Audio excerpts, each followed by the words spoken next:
اور وکلا وغیرہ، اور نہ ہی یہ کہا کہ اب اس کی فیوچر صورتحال کیا ہوگی۔ یہ ایک ایسی صورتحال ہے جس کے حوالے سے، کیونکہ یہ جو موجودہ سیٹ اپ ہے اس کے خالقین جو ہیں ڈسیپشن یا دھوکہ یا دشمن کو جھوٹ بولنا، آپ اور میں تو دشمن ڈکلیئر ہو چکے ہوئے،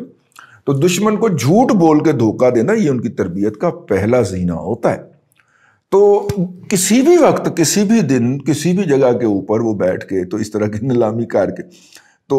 اس جائیداد کو پھر تو اس پر قبضہ لینے والی بات رہ جائے گی نا۔ اگر وہ نیلام ہو جاتی ہے، کسی ڈمی بندے کے ہاتھوں ہی نیلام ہو جاتی ہے، تو پھر صرف قبضہ لینا رہ جائے گا، اور قبضہ لینے کے لیے کسی بھی وقت LDA کے ٹرک اور ارتھ موونگ مشینری لے کے تو موو کیا جا سکتا ہے۔ تو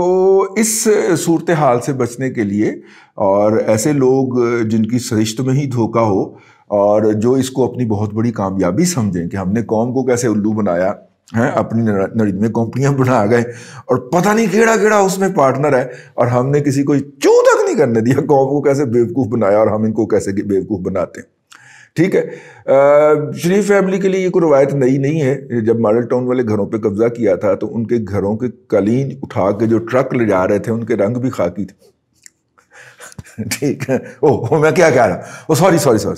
کاٹ دینا یار بچوں۔ ٹھیک ہے، وہ میں جناب اس وقت جو تھا شوق بڑا تھا رپورٹنگ کا، تو ہم نے موٹر سائیکل پیچھے لگا دی، تو وہ پھر آگے ایک جگہ پہ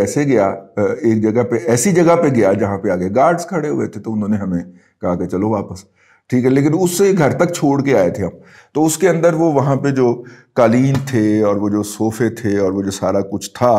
وہ کوئی جنرل عثمانی صاحب تھے پچھلے دنوں، میرا خیال ہے کہ مردہ پائے گئے گاڑی میں، اور بتایا گیا کہ دیکھیں جناب کتنے تھے۔ وہ کلثوم بی بی بیچاری یہ کہتی مر گئی کہ میرا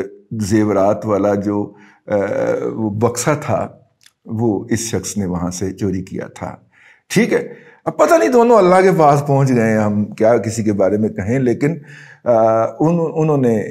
کئی دفعہ کئی فورمز کے اوپر، ظاہر ہے ایک سہاگن کے لیے اس کا جو زیور ہوتا ہے، جو اس کو شادی والے دن پہنایا جاتا ہے، وہ بڑی اہمیت رکھتا ہے نا سر۔ اگر آپ خاتون ہیں تو آپ اس کی امپورٹنس کا اندازہ کر لیں، تو وہ بھی لوٹا گیا جی اس وقت۔ تو یہ کوئی لوٹنے کی روایت جو ہے یہ کوئی پرانی نہیں ہے، یہ بالکل نہیں ہے۔ تو اس وجہ سے ان کا اتنا زیادہ کانشیس ہونا اس کے بارے میں اور اس کی پوری نگرانی کرنا بنتا ہے۔ ایک دفعہ پھر ثابت ہوا کہ اگر آپ شرافت سے نیب اور یہ ساری کارروائی کی نگرانی کون کر رہا ہے؟ نیب کر رہا ہے، کوئی عدالتی حکم نہیں ہے، نیب اس کو ایگزیکیوٹ کر رہا ہے۔ اور ایک دفعہ یہ ثابت ہوا کہ نیب جو ہے وہ ایک ڈرپوک لوگوں کا ٹولہ ہے، اگر آپ اس کے سامنے سرنڈر کرنے جائیں گے تو وہ آپ کو کرش کرتا جائے گا۔ The moment you will stand up, جس طرح مریم نے پیشی کے وقت اسٹینڈ اپ کیا تھا، تو وہ ہاتھ جوڑ کے کہا کرتی جی نہیں آپ جائیں جی، کوئی مسئلہ ہی نہیں ہے، آپ نہ جائیں، آپ نہ آئیں جی، اور پھر اس کے بعد نوٹس نہیں کرے گا۔ وہ مولانا فضل الرحمان نے بھی ایک نوٹس قبول کیا تھا نا، اور انہوں نے کہا تھا کہ پھر ہم جس گھر کے سامنے جا کے دھرنا دیں گے، اور نیب نے 2 گھنٹے کے اندر کلیریفیکیشن جاری کر دی، جی ہم نے تو ان کو طلب بھی نہیں کیا، وہ ان کو مس انڈرسٹینڈنگ ہو گئی ہے، تو مولانا چاہیں تو آئیں، نہیں چاہیں تو نہ آئیں۔ مولانا کو پھر تو جج ارشد ملک کے بقول پتہ ہے نا کون سی تار دبائیں گے اور کون سا ساز نکلے گا۔ تو ایک دفعہ پھر ثابت ہو گیا، نیب نے ابھی وہ 550 ارب روپے جو وہ دن رات ترانے گاتا رہا ہے کہ جناب ہم نے ریکور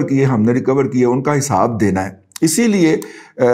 جو ہے وہ بھاگ کے جانا چاہتے ہیں۔ نیب کے چیئرمین جو ہے موصوف جو ہیں وہ سرتپا چاچا چمی ہوتے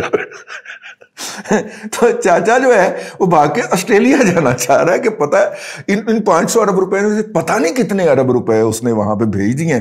اور وہ اپنی باقی کی زندگی ہنسی خوشی رہ کے وہاں پہ گزارنا چاہ رہا ہے۔ تو چاچا جو ہے اس کو 2 دفعہ